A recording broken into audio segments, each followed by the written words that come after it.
નમસ્કાર.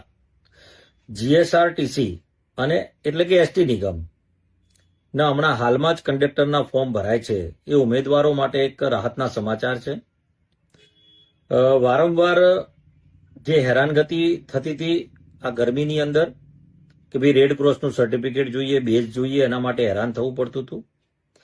સરકારશ્રીમાં માન્ય મુખ્યમંત્રી શ્રી ભૂપેન્દ્રભાઈ પટેલ સાહેબ, નાયબ મુખ્યમંત્રી શ્રી હર્ષભાઈ સંઘવી સાહેબ અને મંત્રી શ્રી પ્રવીણભાઈ માળી સાહેબને મેં રજૂઆત કરી, લેખિતમાં રજૂઆત કરી, ખૂબ હકારાત્મક વાત કરી અને 24 કલાકની અંદર એક પ્રેસ નોટના માધ્યમથી એમણે વિભાગ તરફથી પ્રેસ નોટ આવી ગઈ કે ભાઈ આના હેરાનગતિ ના થાય અને આ ડોક્યુમેન્ટની જે જરૂરિયાત છે જ્યારે ચકાસણી થાય ત્યારે એ ડોક્યુમેન્ટ રજૂ કરશે તો ચાલશે. એટલે કે એમને ખૂબ મોટો સમયગાળો મળી ગયો. આ તમામ જે 3 લાખ જેટલા ઉમેદવારો, 2.5 થી 3 લાખ જેટલા ઉમેદવારો જે હેરાન થતા હતા એ હેરાન હવે થશે નહીં.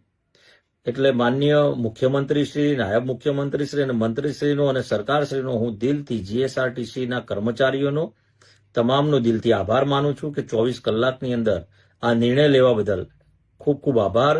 તમામ ઉમેદવારો વતી હું આભાર માનું છું કે આ સરાહનીય કામ સરકારે કર્યું છે અને એ પણ 24 કલાકની અંદર આ નિર્ણય લીધો છે તે બદલ એમનો દિલથી હું આભાર માનું છું.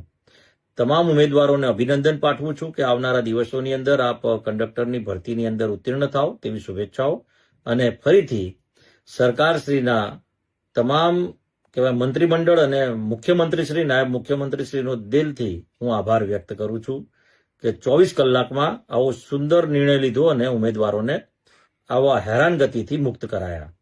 ફરીથી આભાર. ભારત માતા કી જય. જય જય ગરવી ગુજરાત. નમસ્કાર.